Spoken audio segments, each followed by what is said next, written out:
손주가 죽은 제 전남편이랑 똑같네요. 그게 무슨 소리예요? 어르신 손주가 죽은 제 전남편이랑 똑같다고요. 아니, 뭔 말도 안 되는 소리를 하는 거요? 제가 간병을 맡고 있는 어르신이 손주 자랑을 하는데 친손주도 아닌데 자랑하고 있는 게 안타깝더라고요. 그래서 진실을 알려주었습니다. 이혼한 지 10년이 지나니 이제는 마음이 무뎌졌다고 생각했어요. 매일 비슷한 하루를 반복하며 그저 살아가는 게 일상이 되었죠. 생계를 위해 시작한 간병인 일도 처음엔 낯설었지만 이제는 익숙해졌습니다. 이번에도 그저 또 하나의 평범한 근무지라 생각했어요. 새로 받은 일자리 주소를 보고 저는 간단히 짐을 챙겼습니다. 처음엔 별 생각이 없었어요. 그런데 목적지에 가까워질수록 왠지 모르게 마음이 불편해지기 시작했습니다.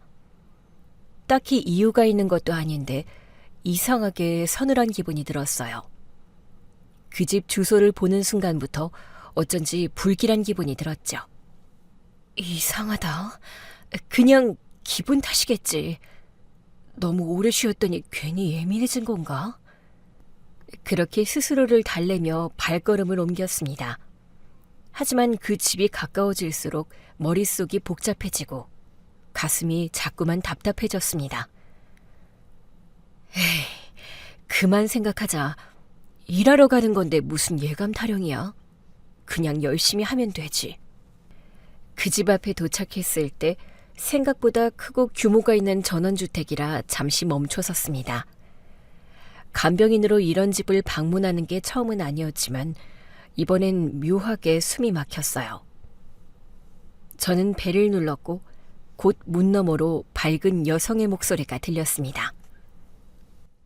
잠시만요. 곧 열어드릴게요. 그 짧은 한마디가 이상하게 마음에 걸렸습니다. 분명 처음 듣는 목소리인데 어딘가 낯익었어요. 귀 한쪽에 맴돌면서 묘한 불쾌함이 스쳤습니다. 마치 오래전에 들은 기억이 희미하게 되살아나는 느낌이랄까? 설명하기 힘든 기분이었습니다. 저는 잠시 문 앞에 서서 생각했습니다. 내가 이 목소리를 왜 아는 거지? 기분 탓인가? 아니야, 분명 어디선가 들었는데? 문이 열릴 때까지 불과 몇 초였지만 그 시간이 유난히 길게 느껴졌습니다. 그리고 드디어 문이 열리는 순간 숨이 턱 막혔습니다. 세상에, 이 얼굴을 다시 보게 될 줄은 몰랐어요. 눈앞에 선 여자는 바로 10년 전 내 남편을 빼앗아간 상간녀였습니다. 순간 머릿속이 하얘지고 손끝이 굳어버렸습니다. 그래도 어떻게든 평정심을 유지하려고 애썼습니다. 안녕하세요. 간병인으로 왔습니다. 아, 네. 제가 연락드린 사람 맞죠? 네, 맞아요. 오늘부터 모실 분 댁이 여기라고 해서요. 잘 오셨어요. 어머니 방은 이쪽이에요. 평소에 좀 예민하셔서 부드럽게 대해주시면 될 거예요. 그녀는 친절하다고 느껴질 정도로 차분했어요. 하지만 제 귀에는 그 말투 하나하나가 과거의 상처를 긁는 것 같았습니다. 예전에 남편에게 애교 섞인 목소리로 당신이랑 있으면 마음이 편해요 하던 그 어조가 똑같았거든요. 네, 알겠습니다. 제가 조심히 모실게요. 어머니가 낯가림이 좀 있으시거든요. 불편하시면 바로 말씀해 주세요. 괜찮아요. 이런 일 오래 해서요. 금방 익숙해질 거예요. 짧은 대화였지만 속에서는 불쾌함이 끌어올랐습니다. 그래도 아무렇지 않은 척 웃으며 따라 들어갔습니다. 어머니는 식사 때만 조금 까다로우세요. 그것만 맞춰드리면 될 거예요. 그녀의 목소리가 내 귀에 닿을 때마다 예전 기억이 떠올랐습니다. 남편이 전화를 끊으며 그냥 회사 사람이라던 그 말. 그 여자와 함께 있던 장면들까지 하나씩 스쳐갔어요. 알겠어요. 그럼 바로 인사드려도 될까요? 네, 따라오세요. 방이 바로 옆이에요. 그녀를 따라 걸으면서 제 속에서는 묘한 긴장감이 피어올랐습니다. 오래 묻어둔 감정이 다시 꿈틀거리는 걸 느꼈습니다. 그래, 이 여자를 다시 만난 게 우연일까? 그 생각이 머릿속을 떠나지 않았습니다. 아침은 8시, 점심은 1시쯤이에요. 간식도 챙겨드리면 좋아하시고요. 그리고 간병일지는 제가 매일 확인하니까 꼼꼼하게 써주세요. 네, 그렇게 하겠습니다. 그렇게 대화를 이어가는데 제 안에서는 계속 끓는 뭔가가 참기 힘들게 치밀어 올랐습니다. 내 남편을 빼앗고 내 삶을 망쳐놓은 사람이 지금은 태연하게 시어머니를 부탁드린다고 말하고 있었습니다. 마음 같아선 당장 상간녀의 머리채를 잡고 물어보고 싶었습니다. 도대체 왜 그랬냐? 왜 내 인생을 망쳐놓고도 이렇게 태어나냐? 하지만 그럴 수 없었어요. 지금 이 자리에서 감정을 터뜨리면 끝이니까요. 저는 억지로 미소를 지어 보이며 아무 일 없는 사람처럼 굴었습니다. 진짜 아무 일도 없었던 사람처럼 사는구나. 입 밖으로 나오려는 말을 꾹 눌러 삼켰습니다. 얼굴에는 미소를 띄었지만 속에서는 이 모든 게 들끓고 있었습니다. 지금은 그 어떤 말도 하면 안 된다는 걸 너무 잘 알고 있었어요. 이 집에 들어온 이상 저는 간병인으로 남아야 했습니다. 그게 앞으로 벌어질 일의 시작이 될 테니까요. 제가 하고 싶은 말을 막 해버리고 이 일을 그만두면 당장 생활이 막막했습니다. 다른 일자리를 구하려면 시간도 걸리고 그 사이에 밀린 공과금이며 월세까지 떠오르니 머리가 아찔했어요. 하지만 단순히 돈 때문만은 아니었습니다. 그 여자가 어떻게 이렇게 태연하게 살고 있는지 그 이유를 꼭 알고 싶었습니다. 내 삶을 그렇게 무너뜨려 놓고도 아무 일 없는 사람처럼 살아간다는 게 도저히 납득이 되지 않았거든요. 내가 이렇게까지 힘들게 살아왔는데 저 여자란 도대체 어떤 낯을 옷고 있는 거야? 이 방은 선생님이 단독으로 쓰시고 편하게 쉬셔도 돼요. 어머니 계신 방은 저쪽이에요. 네, 바로 가볼게요. 혹시 식사나 약 챙기실 때 모르는 거 있으면 저한테 물어보세요. 네, 알겠습니다. 그녀는 여전히 아무렇지 않게 말했지만 제 귀에는 그 모든 말이 공허하게 울렸습니다. 10년 동안 제 안에 쌓였던 분노가 스멀스멀 올라왔지만 저는 꾹 참고 숨을 깊게 들이마셨습니다. 지금은 싸울 때가 아니니까요. 그래, 이번엔 내가 끝까지 지켜볼 거야. 네가 어떻게 사는지, 어떤 얼굴로 사는지 두 눈으로 직접 확인할 거야. 그렇게 다짐하며 저는 마음을 다잡았습니다. 그렇게 시작된 간병 첫날, 저는 조심스럽게 어르신 방으로 들어갔습니다. 방 안에는 연세 지긋한 어르신이 누워 계셨고 처음 인사를 드리자 분위기가 팽팽했습니다. 안녕하세요. 오늘부터 모시게 된 간병인입니다. 간병인? 전에 오던 사람은 어디 갔어요? 그 사람은 손이 참 부드러웠는데. 개인 사정이 있으셨다고 들었습니다. 제가 대신 잘 모실게요. 그런 말은 다들 하지. 약 시간 안 지키면 바로 얘기할 거예요. 나는 약속 안 지키는 사람 제일 싫어해요. 네, 걱정 마세요. 정확하게 맞춰드릴게요. 그렇게 첫 대화를 나누는데 어르신의 말투엔 단호함이 배어 있었습니다. 물 온도를 맞춰드리려 컵을 내밀었는데 온도가 살짝 다르다며 얼굴을 찌푸리셨습니다.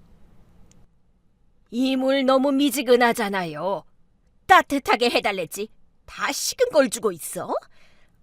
죄송해요. 다시 데워올게요. 잠시 후 상간녀가 방 문을 열고 들어왔습니다. 마치 기다렸다는 듯이 환하게 웃으며 어르신 곁으로 다가갔습니다. 어머니, 또 그러시면 간병인 선생님 힘드세요. 처음 오신 날인데 너무 까다롭게 하시면 안 되죠. 까다로운 게 아니라 물이 너무 차다니까. 그래도 어머니, 선생님도 사람인데 처음부터 그렇게 하면 마음 상하잖아요. 괜찮아요. 저는 익숙하니까요. 아이고, 그래도 속상하셨죠? 우리 어머니가 좀 예민하세요. 원래 그런 분이세요.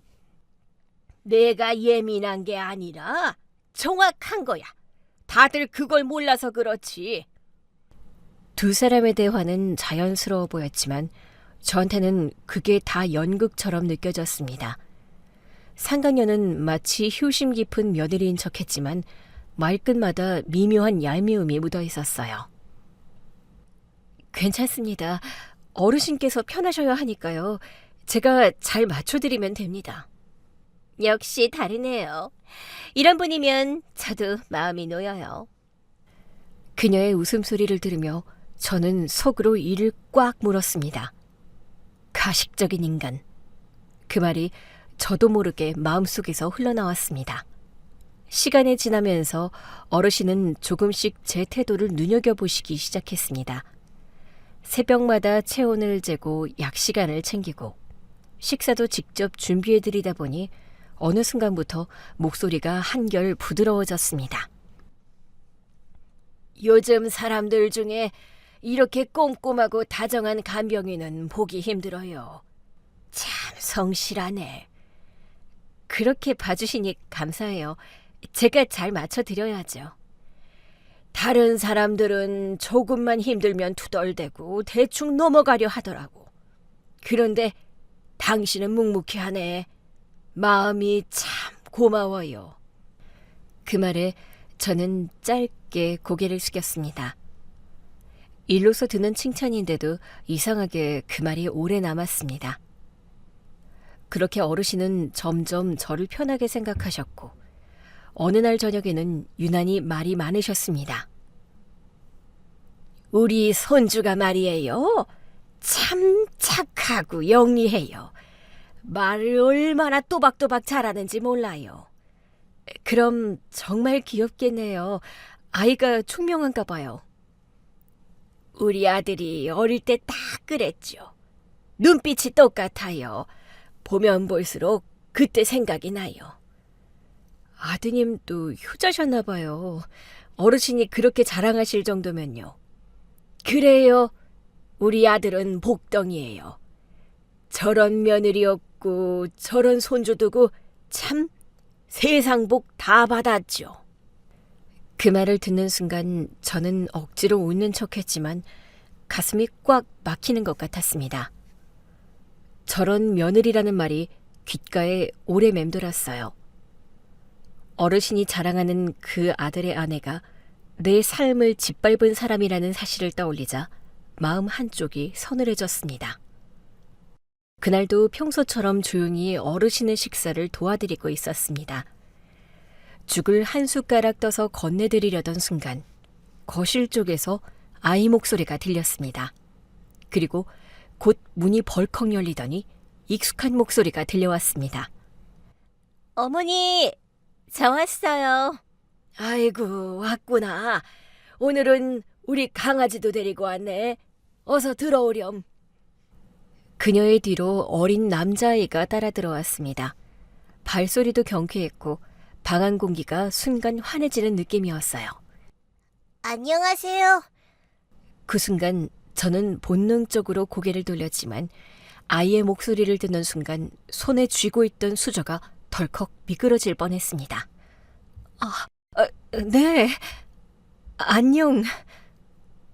아이는 밝게 웃으며 어르신 쪽으로 다가갔습니다. 아이고, 우리 손주 왔구나.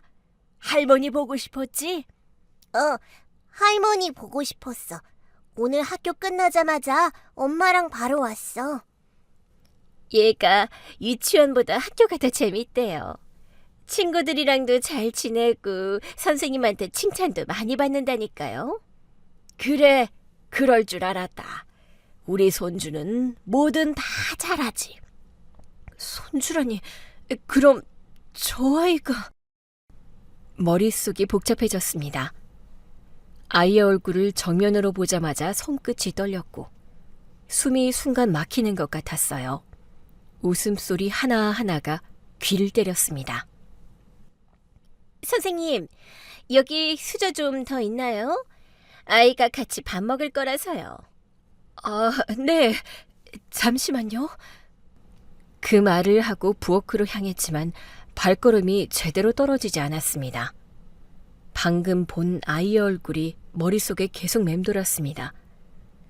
웃을 때 눈가가 접히는 모양, 고개를 기울이는 습관. 도무지 잊을 수 없는 모습이었습니다.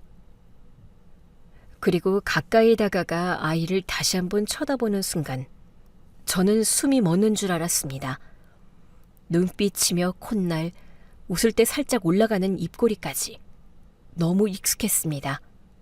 그 얼굴은 바로 제 전 남편의 얼굴 그대로였습니다. 마치 시간이 거꾸로 흘러서 어린 시절의 그 사람을 눈앞에서 보고 있는 듯 했어요. 손끝이 서늘해지고 머리가 멍해졌습니다. 세상이 잠깐 멈춘 것 같았어요. 어머니, 얘가 요즘 아빠 닮았다는 말 많이 들어요. 눈매도 그렇고 말투도 어쩜 그렇게 닮았는지 몰라요. 그러게 말이다. 웃는 거 보면 꼭 우리 아들 어릴 때 같아. 저 입꼬리 봐라. 똑같잖아. 그렇죠. 애가 성격도 닮았어요. 자기 고집도 세고 그래도 마음은 여려요. 하긴 우리 아들이 원래 정 많은 애였지. 저는 그들의 대화를 멀찍이서 들으며 가만히 있었습니다. 귀에는 소리가 들어오는데 머리는 하나도 따라가지 않았어요. 아이의 웃음소리와 어르신의 흐뭇한 말이 마치 수면 위로 멀리 퍼지는 소리처럼 들렸습니다. 설마 아니겠지? 그 한마디가 머릿속을 맴돌았습니다. 도저히 눈을 떼지 못한 채 아이의 얼굴을 계속 바라봤습니다. 상간녀는 아무렇지 않게 저를 향해 웃었습니다. 그 미소 하나에도 속이 뒤집히는 기분이었어요. 아, 이쪽은 우리 아들이에요. 인사드려야지, 민재야. 안녕하세요. 저는 민재예요. 네, 안녕. 참 예의가 바르네요. 입에서 간신히 말이 나왔지만 목소리가 떨리지 않게 억눌러 담느라 온몸이 굳었습니다. 심장은 미친 듯이 뛰었고 손끝이 저릿했습니다. 그 이름 민재. 들리는 순간 머리가 하얘졌습니다. 민재라니, 그 이름을... 그건 제가 저의 남편과 밤새 이야기하며 우리 아이 생기면 꼭 민재라고 하자라며 정했던 이름이었습니다. 그때의 따뜻했던 기억이 순식간에 뒤집히며 현실이 잔인하게 느껴졌습니다. 세상에 그렇게 많은 이름 중 왜 하필 그 이름인지, 왜 이 여자의 아이가 그 이름을 쓰고 있는지 이해가 되지 않았습니다. 어머니, 민재가 오늘 숙제도 다 하고 왔어요. 그래, 우리 민재 참 착하구나. 학교 생활은 어때? 재밌어요. 선생님이 발표 잘한다고 칭찬해줬어요. 우리 손주가 최고네. 그들의 웃음소리가 방안을 가득 메웠습니다. 저는 애써 미소를 유지한 채 고개를 숙였습니다. 속에서는 모든 감정이 뒤섞여 있었지만 표정 하나 흐트러지지 않게 꼭 눌러 담았습니다. 이렇게까지 같을 수가 있나? 이름까지, 얼굴까지. 와, 진짜 소름 끼치네. 어르신은 제 옆에서 흐뭇하게 웃으며 아이의 머리를 쓰다듬었습니다. 우리 손주가 세상에서 제일 잘생겼지요. 어쩜 이렇게 우리 아들 어렸을 때랑 똑 닮았을까? 그러게요. 저도 그 말 많이 들어요. 남편이랑 똑같다고요. 아니, 그냥 닮은 게 아니라 꼭 판박이야. 어쩜 저렇게 하나같이 닮았을까? 그 말을 듣는 순간 제 가슴이 철렁 내려앉았습니다. 상간녀의 현 남편이 아니라 저의 전 남편과 진짜 똑같았거든요. 마치 그때 그 사람을 그대로 복제해 놓은 듯한 얼굴이었습니다. 그건 닮은 게 아니에요. 똑같은 거예요. 진짜 판박이잖아요. 속으로 되뇌었지만 입 밖으로 낼 수는 없었습니다. 어르신은 여전히 즐겁게 웃으며 손주의 손을 꼭 잡고 있었습니다.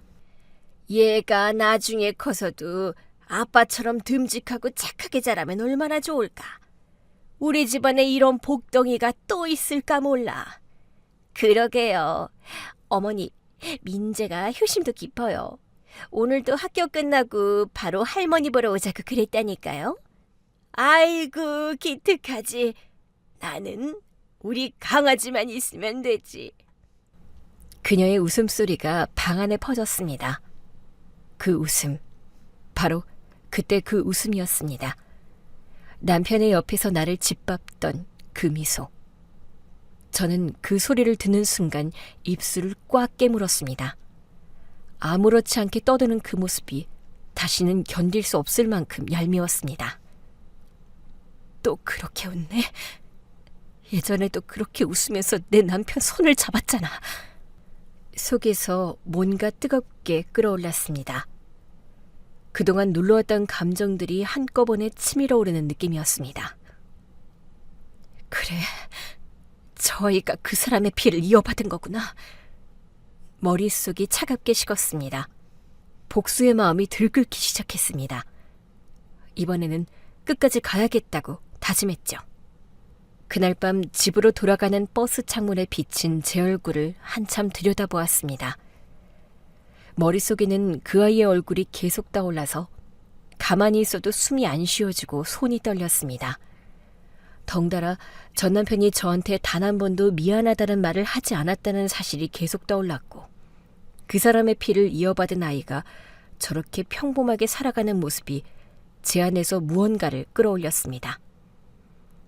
이 상황을 그대로 두면 제 삶은 계속 무너질 것 같았고, 그렇게 될 수는 없다는 생각이 점점 뚜렷해졌습니다. 저는 출근해 어르신을 간호하고 있었습니다. 어르신은 기분이 좋은지 아침부터 활짝 웃으며 손주 이야기를 꺼냈습니다. 아니, 우리 손주가 이번에 상도 받았대요. 글짓기 대회에서 1등 했대요. 참 자랑스럽죠? 정말 자랑스러우시겠어요? 저는 평소보다 한 박자 늦게 대답했습니다. 손에 쥔 핸드폰을 3개 눌러주며 마음을 다잡았습니다. 이제는 더 이상 피하지 않기로 했습니다. 이 기회를 놓치면 진실은 영영 묻혀버릴 것 같았거든요. 내가 너무 자랑만 하나요? 우리 손주 자랑이 지겹죠? 그 말에 저는 고개를 들었습니다. 어르신, 그 손주분 죽은 제 전남편이랑 정말 똑같네요. 순간 방 안의 공기가 바뀌었습니다. 어르신은 웃던 얼굴을 멈추고 제 쪽을 바라보며 고개를 갸웃했습니다. 어?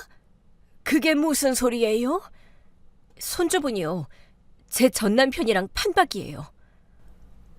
방 안은 갑자기 조용해졌습니다. 어르신은 제가 건넨 말을 이해하지 못한 듯 멍하니 앉아 있었고, 저는 천천히 핸드폰을 꺼내 화면을 켰습니다. 화면 위로 오래된 사진 하나가 떠올랐습니다. 이 사진 좀 봐주세요. 사진이요? 네, 여기요. 저는 그녀의 눈앞에 핸드폰을 내밀었습니다.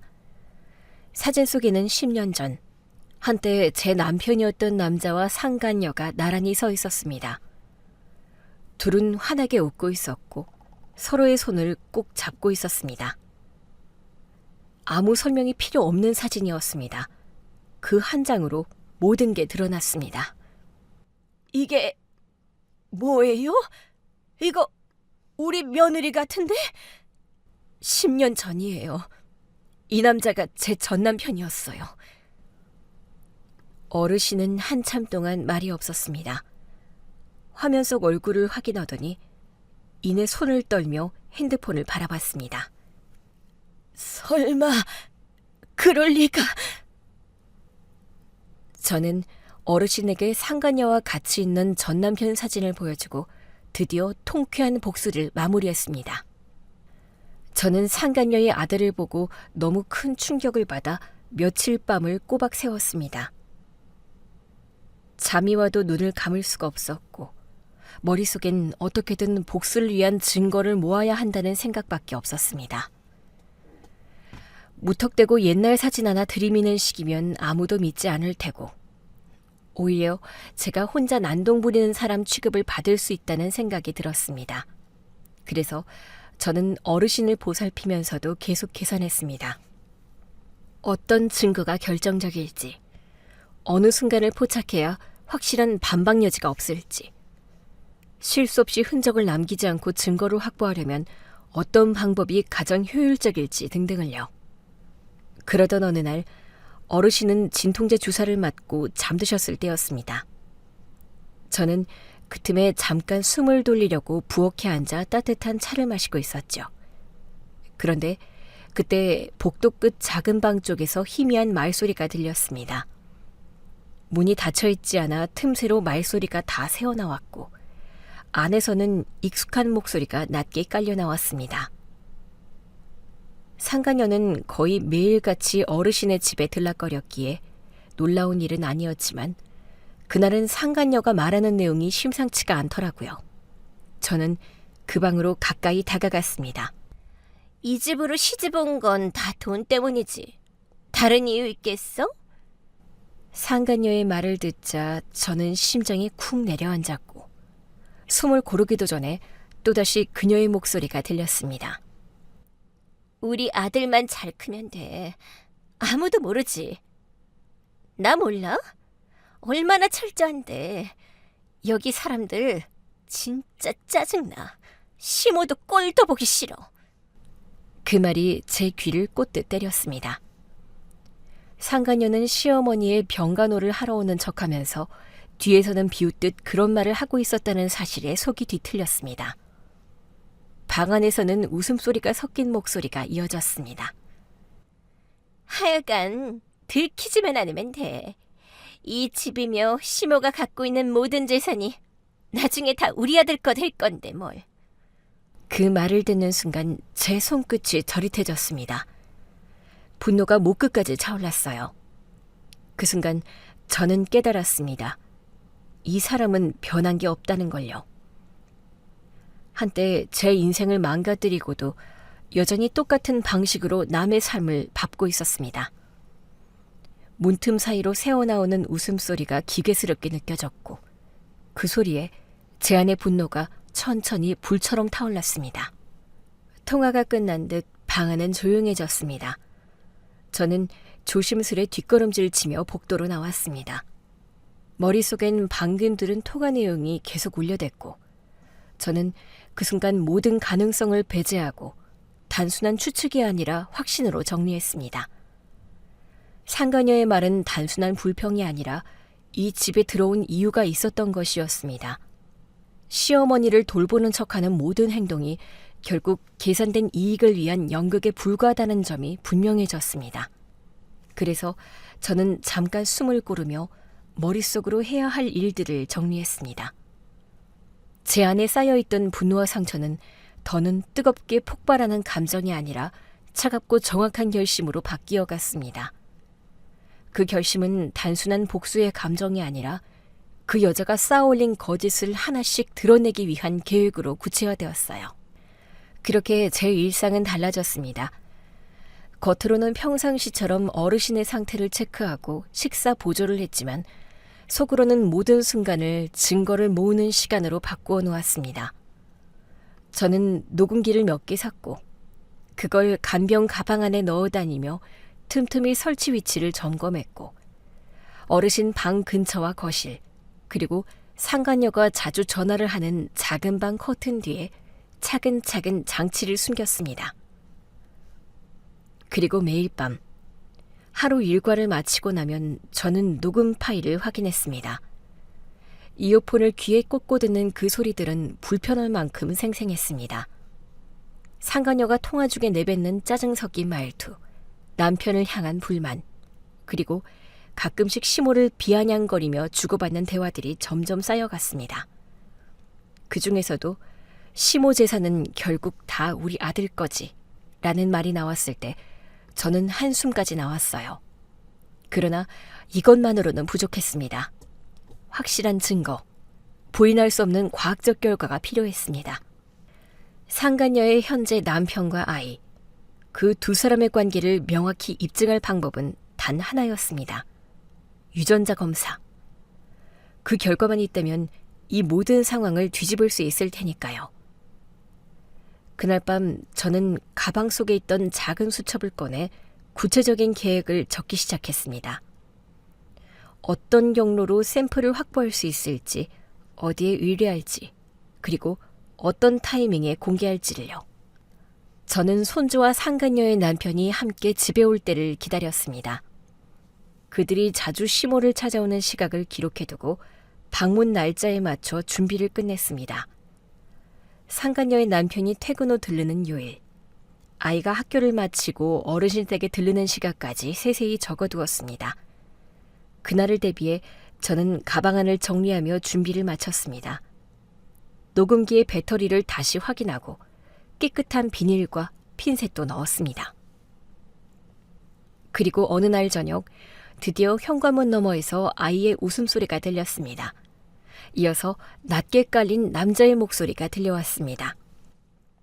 어머니, 요즘 어떠세요? 많이 괜찮아지셨죠?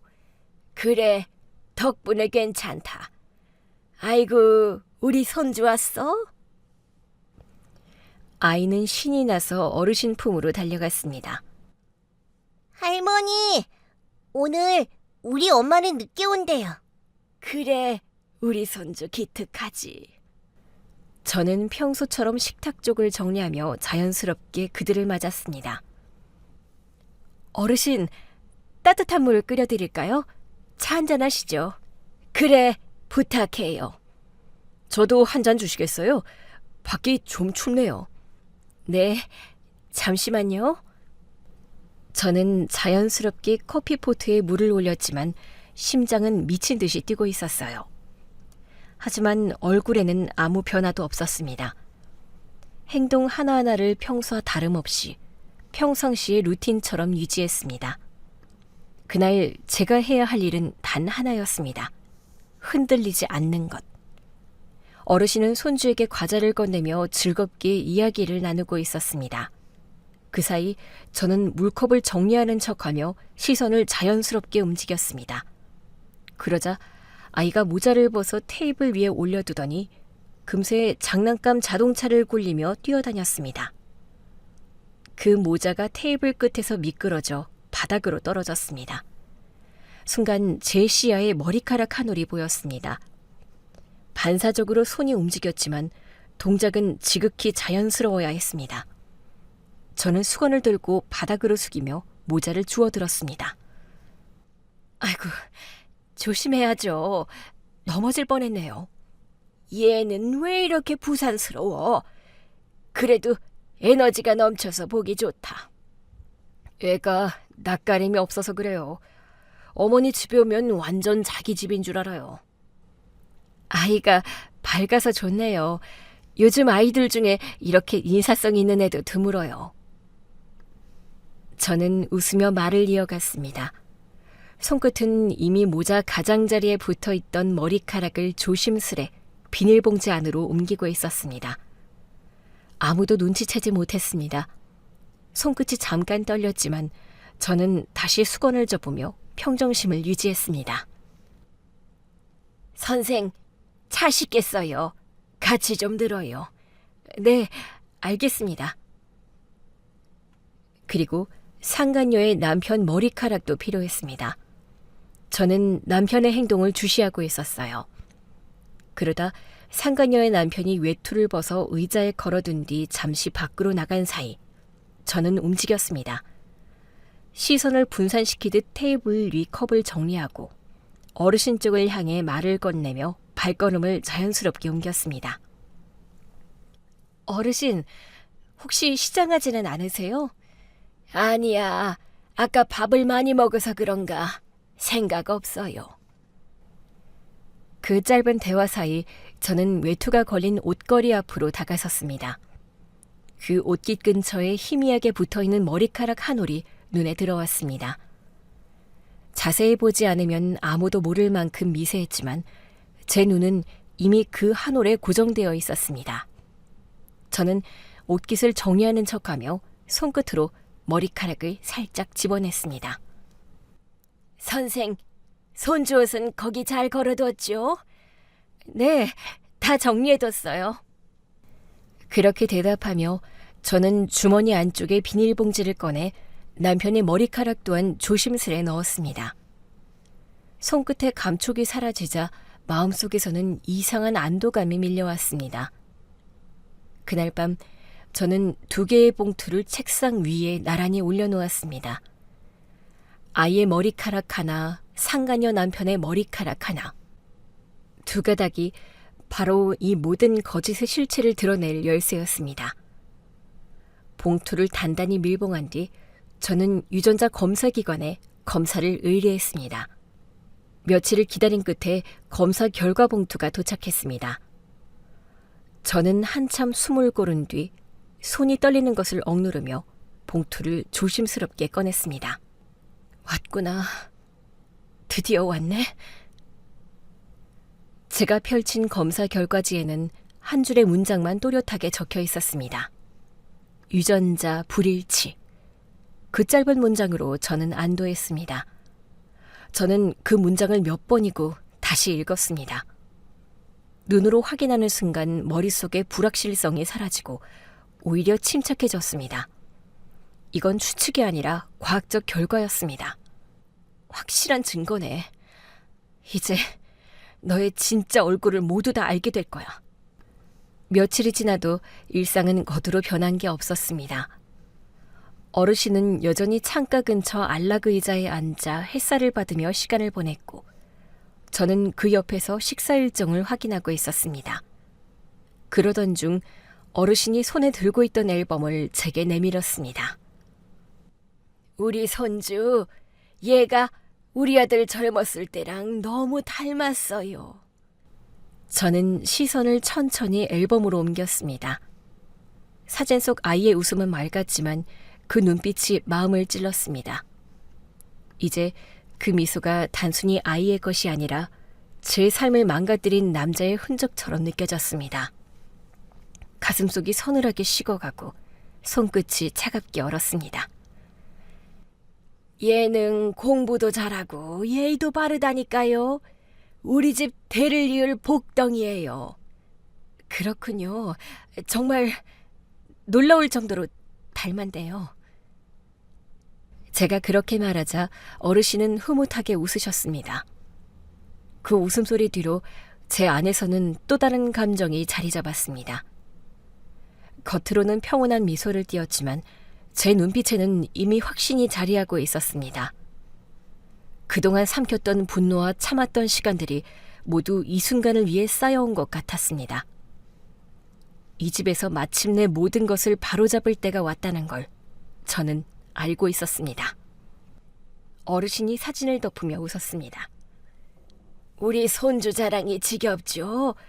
내가 너무 떠들었나 봐요. 저는 그제야 고개를 들고 입을 열었습니다. 어르신, 손주분이 죽은 제 전남편이랑 똑같네요. 어르신의 손이 덜컥 멈췄습니다. 들고 있던 앨범이 미끄러질 뻔했지만 간신히 붙잡았고 눈빛이 흔들렸습니다. 어? 그게 무슨 소리예요? 어르신 손주분이요. 제 전남편이랑 판박이에요. 정말 놀라울 정도로요. 짧은 대화였지만 방 안의 공기는 단숨에 바뀌었습니다. 그 정적 속에서 어르신은 한동안 말을 잃고 저를 바라봤습니다. 아니, 그게 대체 무슨 말이에요?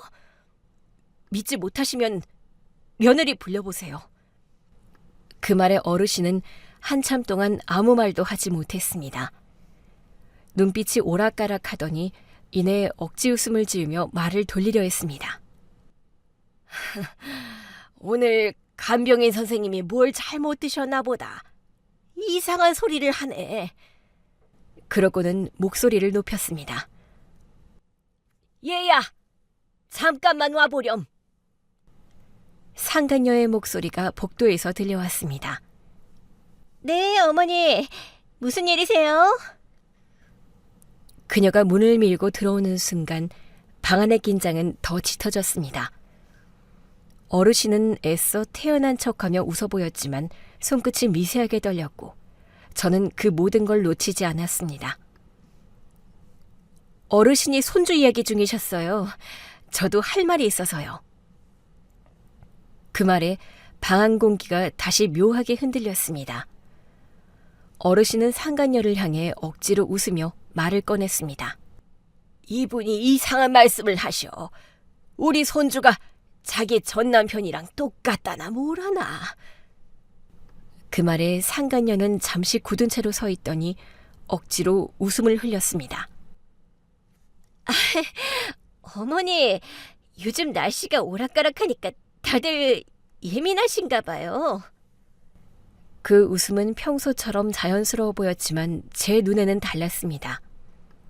말끝이 미세하게 떨렸고 눈빛 속엔 어딘가 두려움이 스쳐갔습니다. 그건 분명 순간적인 긴장감이었습니다. 저는 그걸 놓치지 않았습니다. 지금 이 여자는 알고 있었습니다. 제가 무슨 말을 하려는지. 어르신은 혼란스러운 얼굴로 저와 상간녀를 번갈아 보았습니다. 아니, 표정들이 왜 그래? 두 사람 다 이상하게 왜 그래? 상간녀는 급히 변명하듯 나섰습니다.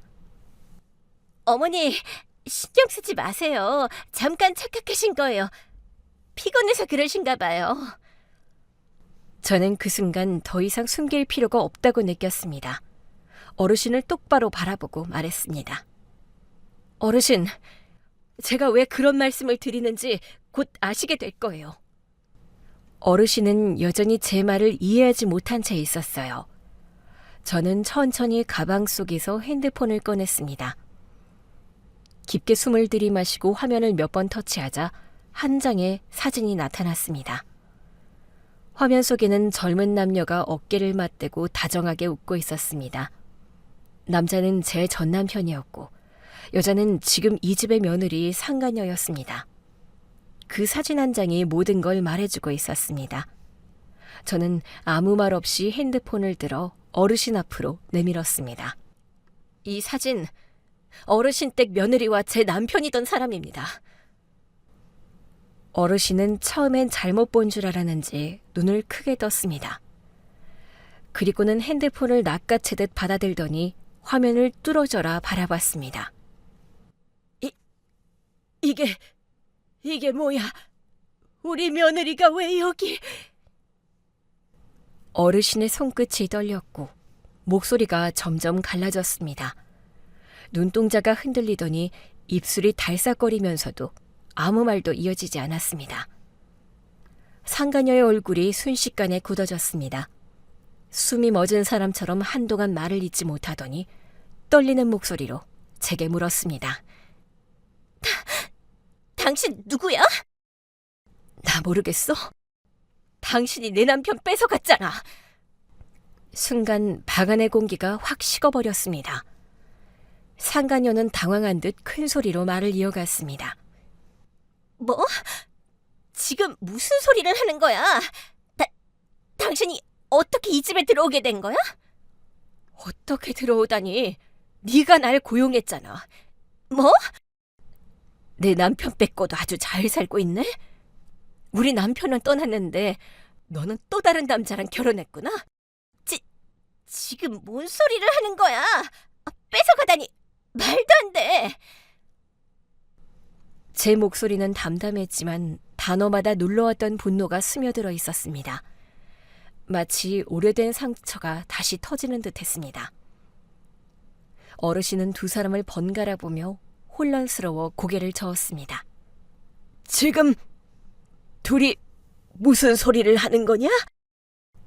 상간녀는 그제야 급히 몸을 앞으로 내밀며 웃어 보였습니다. 억지로 침착한 척했지만 목소리가 떨렸습니다. 아니에요, 어머님. 이 여자가 잘못 알고 있어요. 제가 한때 만났던 남자예요. 다 정리하고 지훈 씨 만난 거예요. 이분 지금 착각하시는 거예요. 어르신에게 얘기하는 상간녀의 목소리는 필사적이었고 눈빛은 흔들렸습니다. 하지만 저는 그 흔들림 하나하나가 오히려 진실을 증명해주는 것처럼 느껴졌습니다. 이미 확신은 들었고 이제 남은 건 그 진실을 세상에 꺼내는 일뿐이었습니다.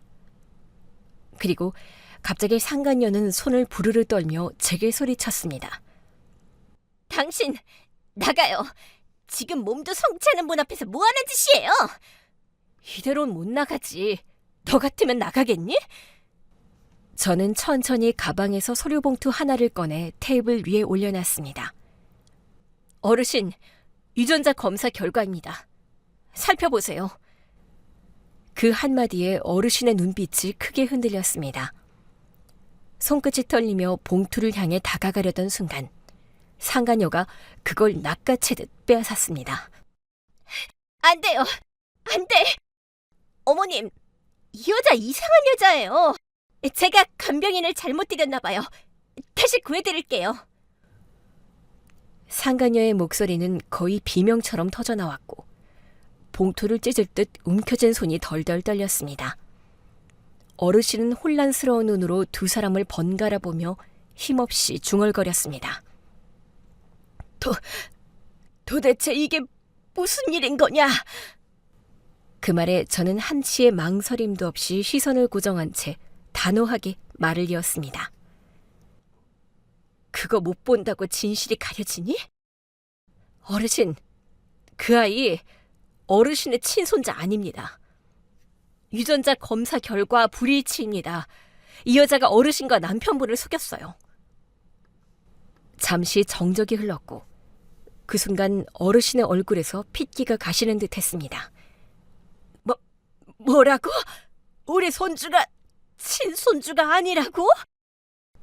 상간녀는 눈을 부릅뜨며 절규했습니다. 거짓말이에요. 다 거짓말이에요, 어머님. 하지만 어르신은 이미 아무 말도 하지 못했습니다. 저는 조용히 그 광경을 바라보다가 마지막으로 냉정하게 말을 꺼냈습니다. 어르신의 손자는 제 전남편과 이 여자 사이에서 낳은 아이입니다. 그 한마디에 어르신의 얼굴빛이 완전히 사라졌습니다. 손이 천천히 머리로 올라가더니 숨이 막힌 듯 가늘게 아 하는 소리가 새어나왔습니다. 곧 눈가에 눈물이 맺혀 흘러내렸습니다. 믿었던 세상이 산산이 부서지는 순간이었습니다. 상간녀는 그제야 바닥에 무릎을 꿇으며 울부짖었습니다. 거짓말이에요. 어머님, 저 아니에요. 다 저 여자 계략이에요. 아직도 부정하고 있네? 그 외침은 절박했지만 이미 아무도 믿지 않았습니다. 어르신은 고개를 떨어뜨린 채 아무 말이 없었고 방 안은 무겁게 가라앉았습니다. 저는 더 이상 말을 하지 않았습니다. 그동안 눌러왔던 모든 분노가 오히려 차분하게 식어갔습니다. 방 안을 가득 메운 건 상간녀의 절규뿐이었습니다. 그 소리가 벽에 부딪혀 메아리 치며 사라질 때까지 아무도 움직이지 않았습니다. 상간녀는 여전히 바닥에 무릎을 꿇은 채 울부짖고 있었고 어르신은 여전히 두 손으로 머리를 감싼 채 눈을 질끈 감았습니다. 그때 저는 가방 속에서 녹음기를 꺼내 들고는 아무 말 없이 재생 버튼을 눌렀습니다. 짧은 삑 소리와 함께 익숙한 목소리가 방 안을 메웠습니다. 상간녀의 목소리가 생생하게 흘러나왔습니다. 그 노인네 진짜 오래도 살아. 어차피 여기 재산 다 우리 거 될 거고 나중에 우리 아들이 다 물려받아야지. 우리 시모가 나는 엄청 미워하거든. 근데 우리 아들은 자기 친손주인 줄 알고 엄청나게 예뻐해. 그나마 다행이지? 그 말이 끝나자 방 안이 얼어붙은 듯 정적이 흘렀습니다. 어르신은 귀를 의심한 듯 고개를 들었고 눈동자가 흔들리며 얼굴빛이 순식간에 하얘졌습니다. 손끝이 떨렸고 숨소리가 거칠게 새어나왔습니다. 상간녀는 허둥지둥 일어나 녹음기를 빼앗으려다 멈춰섰습니다. 얼굴은 질렸고 눈빛은 불안하게 흔들렸습니다. 그건 조작이에요. 제 목소리 아니에요. 그만해. 더 말하지 마. 어르신의 목소리가 방안을 가르며 울려 퍼졌습니다. 분노와 배신이 뒤섞인 그 소리에 상간녀는 입을 다물었고 녹음기에서는 여전히 상간녀의 목소리가 잔잔하게 흘러나왔습니다. 오랫동안 누워만 있던 어르신이었지만 그 순간만큼은 믿기 어려울 만큼 강한 기운이 뿜어져 나왔습니다. 손끝이 부르르 떨렸고 몸을 지탱하기 힘들었지만 억지로 상체를 일으켰습니다. 네가 나를 속였구나. 그동안 내 앞에서 효심 많은 며느리인 척하면서 속으로는 돈만 생각하고 있던 거네?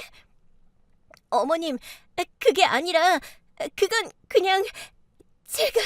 입 다물어! 그 말이 끝나자마자 공기를 가르듯 소리가 터졌습니다. 짝! 방 안에 날카로운 소리가 울려 퍼졌고 상간녀의 머리가 옆으로 휙 꺾였습니다.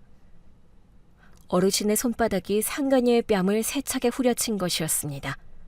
상간녀는 그 자리에 주저앉으며 울부짖었습니다. 어머님, 저는 그런 뜻이 아니었어요. 제가 다 잘못했어요. 입 다물어. 그런 뜻이 아니라니. 내 아들, 내 손주, 내 집 전부 네 거짓말이었잖아. 어르신의 목소리는 분노와 절망이 뒤섞여 떨렸고 방 안은 숨조차 막힐 만큼 긴장감으로 가득 찼습니다. 저는 그 모습을 말없이 바라봤습니다. 분노와 배신, 절규가 얽힌 그 순간에도 제 안은 이상하리만큼 차분했습니다. 모든 게 제자리를 찾은 듯한 기분이었죠. 아무 말도 하지 않은 채 천천히 눈을 감고 숨을 내쉬었습니다. 마음속으로 단 한마디만 되뇌었습니다. 이제야 다 끝났네. 방 안은 순식간에 아수라장이 됐습니다. 상간녀는 바닥에 엎드린 채 울부짖으며 어르신의 발끝을 붙잡았고 어르신은 그 손을 매정하게 뿌리치지도 그렇다고 잡아주지도 않았습니다. 그저 덜덜 떨리는 손으로 가슴을 움켜쥔 채 숨을 몰아쉬고 있었습니다. 바닥에는 찢어진 유전자 검사 봉투가 흩어져 있었고 녹음기에서는 상간녀의 목소리가 여전히 희미하게 반복 재생되고 있었습니다. 그 말소리 하나하나가 방 안을 메우며 차가운 공기를 가르고 있었습니다. 저는 그 모든 장면을 말없이 바라봤습니다. 오랫동안 눌러왔던 분노, 그리고 무너진 마음이 이상하리만큼 고요하게 식어갔습니다. 아주 긴 시간 동안 이어진 하나의 사건을 마감하는 결말을 눈앞에서 보고 있는 기분이었습니다. 며칠 후, 저는 새로운 간병인을 구하기 위해 병원에 들렀습니다. 간병인 휴게실안은 늘 그렇듯 조용하지 않았고 사람들의 작은 대화가 이어졌습니다. 저기, 그 집 말이야. 며느리랑 손자 다 쫓겨났대. 왜? 몰랐어? 그 집 며느리가 애 딸린 여자였는데 그걸 속이고 결혼을 한 거야. 시어머니랑 남편까지 다 속이고. 더군다나 그 애는 다른 여자 남편 뺏어서 생긴 애라잖아. 어머머, 세상에. 그 어르신이 직접 내보냈다더라. 한바탕 난리였대. 저는 커피를 들고 앉아 아무 말 없이 그 이야기를 들었습니다. 입가에 미세하게 미소가 번졌습니다. 마음속에 단단하게 맺혀있던 돌덩이가 서서히 녹아내리는 느낌이었습니다. 조용히 숨을 내쉬며 고개를 들었습니다. 집으로 돌아와 책상 앞에 앉았을 때 저는 한참 동안 아무 말도 하지 못했습니다. 책상 위엔 며칠 전까지 제 손 안에서 모든 걸 뒤집었던 녹음기가 그대로 놓여 있었습니다. 작은 기계 하나가 한 사람의 거짓말을 무너뜨리고 제 지난 세월을 정리해버렸다는 게 믿기지 않았습니다. 창문 밖에서는 찬바람이 스며들었지만 그 바람이 오히려 마음을 편하게 해주는 것 같았습니다. 오랜 세월 가슴 깊이 눌러놨던 상처가 조금씩 사라지고 그 자리에 이상할 정도로 조용한 평온이 자리했습니다. 저는 한참 동안 숨을 고르다 천천히 눈을 감았습니다. 그동안의 복잡했던 감정이 고요하게 가라앉는 게 느껴졌습니다. 마음속에서 단 하나의 말이 떠올랐습니다. 이제 됐어요. 정말 끝났어요.